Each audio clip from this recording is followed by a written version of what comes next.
Well, welcome to the Space Surveillance Conference, the premier space situational awareness conference in the world. Just in the first day, and the conference hasn't started yet, I've already talked with a number of individuals, sharing ideas, received a lot of advices, and I think more importantly, actually, received a lot of interest. I'm learning actually quite a bit. So as a chief scientist, I'm supposed to know everything, but I don't. So I've actually, by interacting with the scientists, doing things related to space situational awareness, I'm becoming smarter, which helps me do my job better.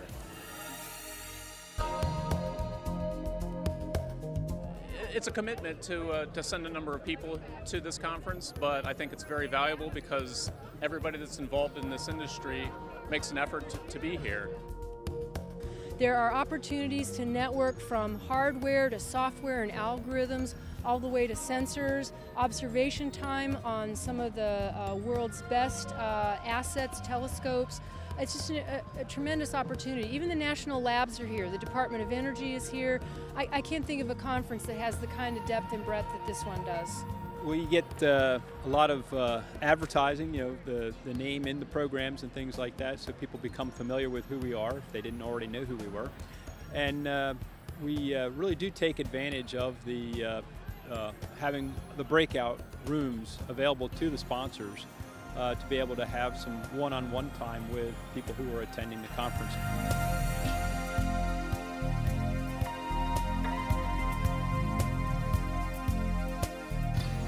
Simple conversations that have happened at just events like this, or the actual conference where you're mingling with people during breaks and things like that. New projects have actually been kicked off and led to multi-year projects that I've seen happen. So I think it's really important for that reason.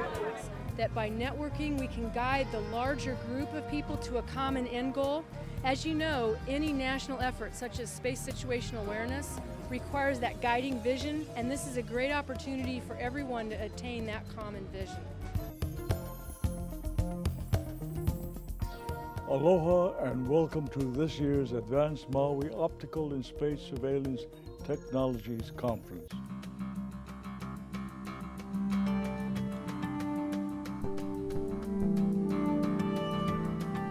It's great to be here, and I certainly think this is the world's premier space surveillance and technology conference that we have any place in the world.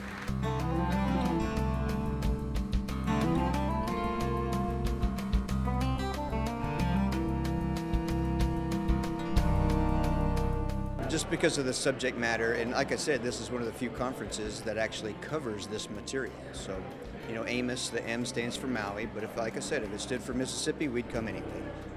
I lucked out in that a lot of the work I was doing in California was focused on space acquisitions, and there's a very vibrant technical community here with a focus on space.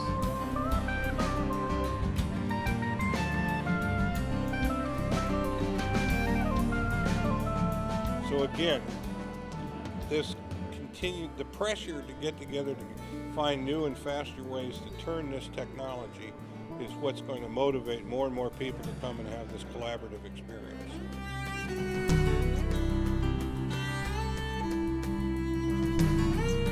This is one of the best conferences we go to every year as far as connecting directly with the community, both within the educational realm as well as research and people out in the industry. Lots of government contacts come here that help with acquisition, funding for new programs, as well as designing the technical requirements.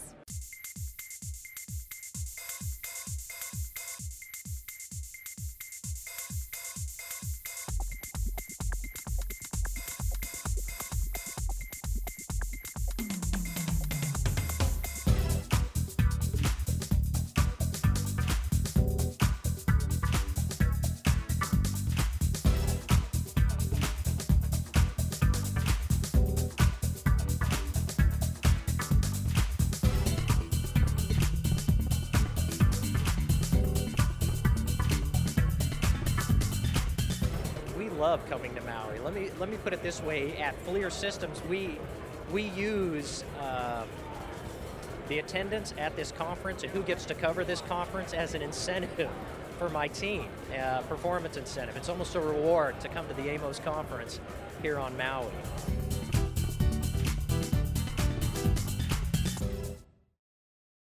I hope most of you had a chance to see the more than 300 students who came to the conference yesterday, and our first ever student day.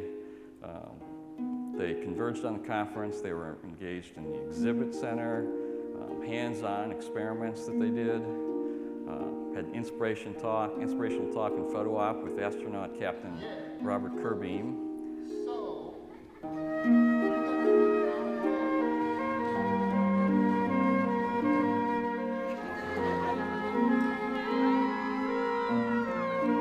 Students also got to go through the exhibit center upstairs where the scientists from all over the world are here showing what their organizations do. And so the students got to rotate through all those different areas and experience space in many different facets.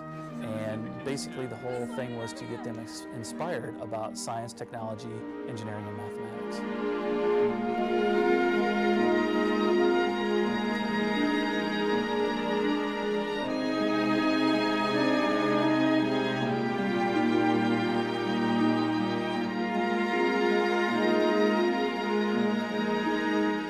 The foundation tends to be very selective in who it partners with, and we found MEDB is just a real high-quality organization. We like working with them, and we're just thrilled that the partnership has matured to the point where we're now able to bring our education programs to Hawaii.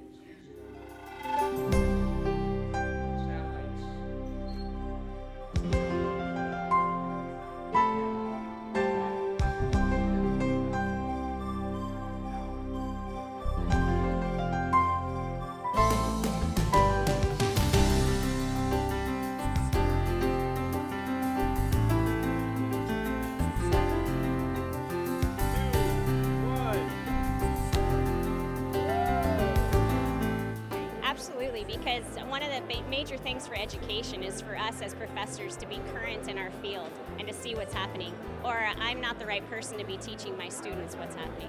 So if I come to conferences like this, I can immediately take it back into the classroom and say, look, this is what person A, B, and C are doing as far as space is concerned, and it's relevant on an everyday basis. So far today, I've actually already going to put stuff in my Monday class, so it's imperative for me to be at these things. Well, I think this is probably the most important stuff, science and learning about science and spreading it to other people is one of the most important things we can do. So I think the cost of not doing it is going to far exceed the cost of just coming here to do it.